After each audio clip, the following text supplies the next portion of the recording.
American people have no idea, really no idea, about the immensity of the threat in space. And I've made this comment in a classified setting, that I wish the American people could be present in this room, not this room, but the SCIF, because our adversaries know what they are doing. We know what they are doing. They know we know what they are doing, but the American people have no idea. And so this discussion and debate will have very little interest in the American public. It's carried on in a level of, forgive me, bureaucratic language that most Americans would have trouble seeing an immediacy in their daily lives.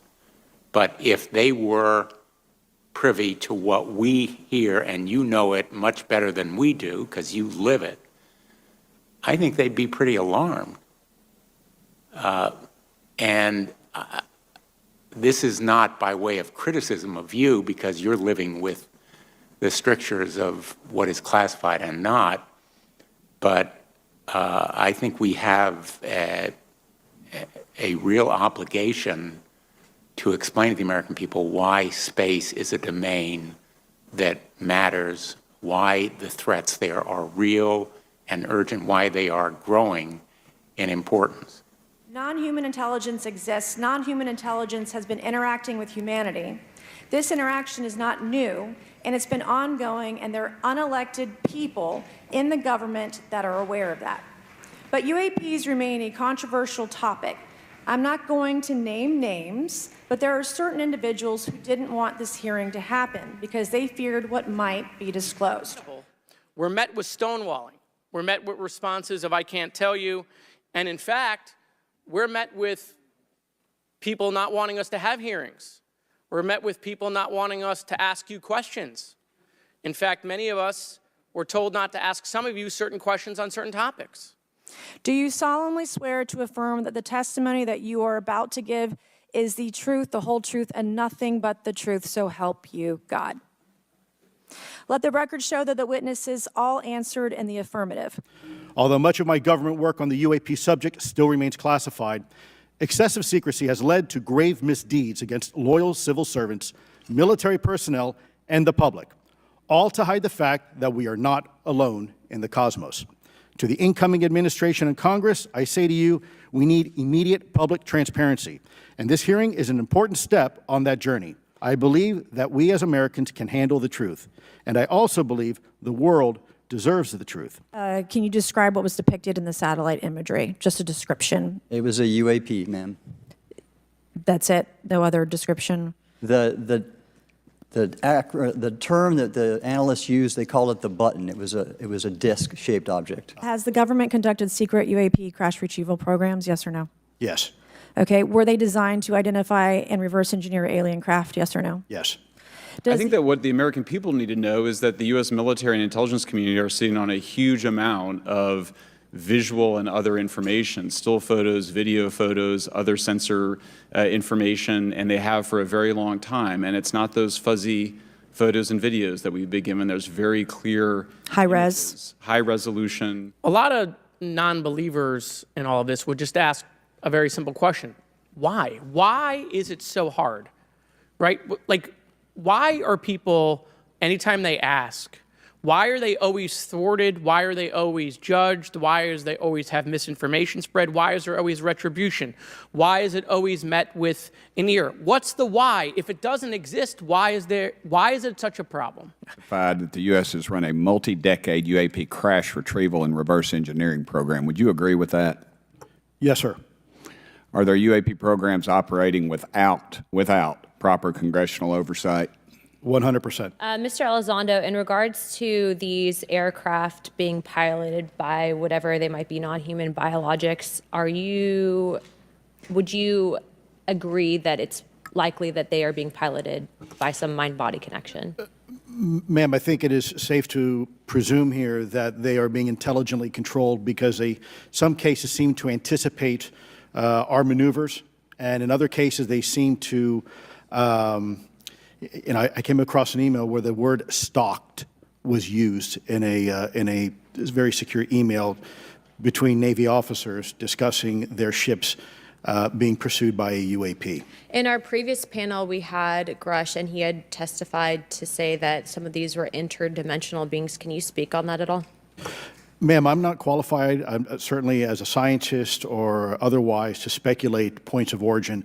I looked at everything from a scientific perspective. So if you look at, for example, instantaneous acceleration, which was one of the observables of the program that I belong to, ATIP, the human body can withstand about 9 G-forces for a short period of time before you suffer negative biological consequences, blackouts and ultimately redouts and even death.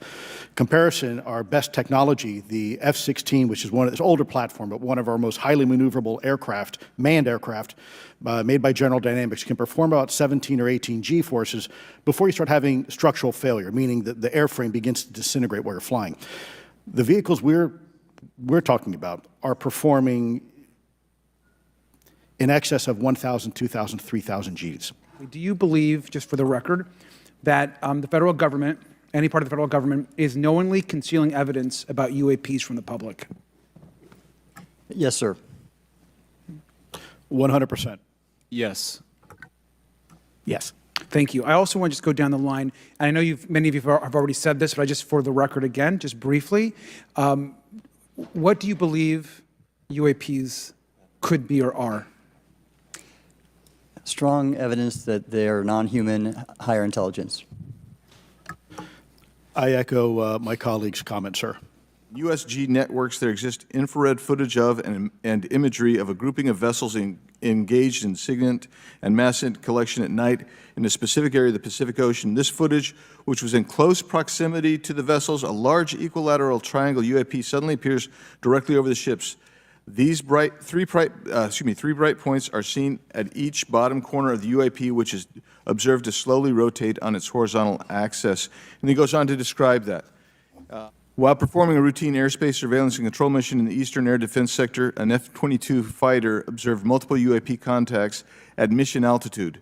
Moving to intercept, the F-22 pilot noted multiple metallic orbs slightly smaller than a sedan hovering in place.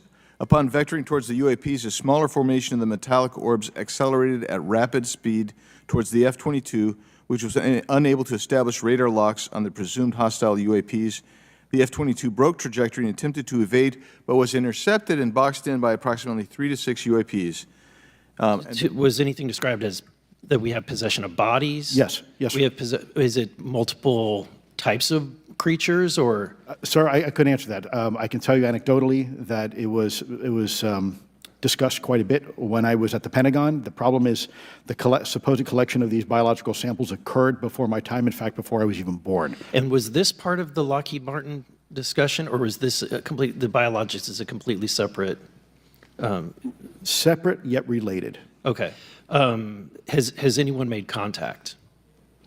Sir, I'm sorry, could you specify? Has there been any, to your knowledge, any communication with a non-human life form?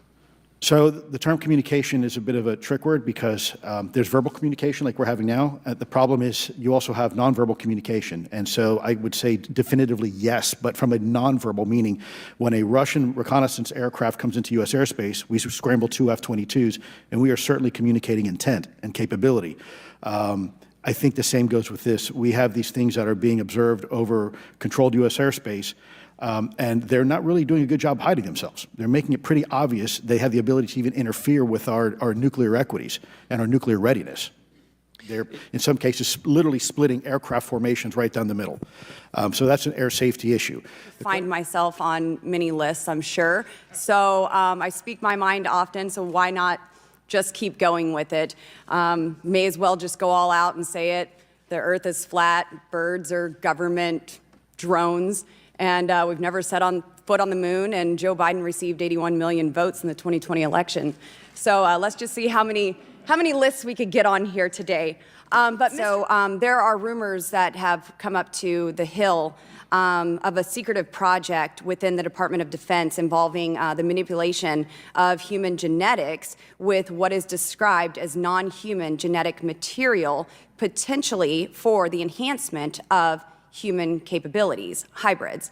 The Immaculate Constellation covers both terrestrial and oceanic, and there's actually a number of cases described in the report that occur in the ocean. And do you believe that there is a concerted effort by the Pentagon to keep Congress out of the loop regarding these UAP activities, specifically in our waters? Yes. I think it's about 5% of our ocean that's actually been studied in detail by man, and we've studied more of space than we had of our own oceans. And so are there any accounts of UAPs emerging from or submerging into our water which could indicate a base or presence beneath the ocean's surface?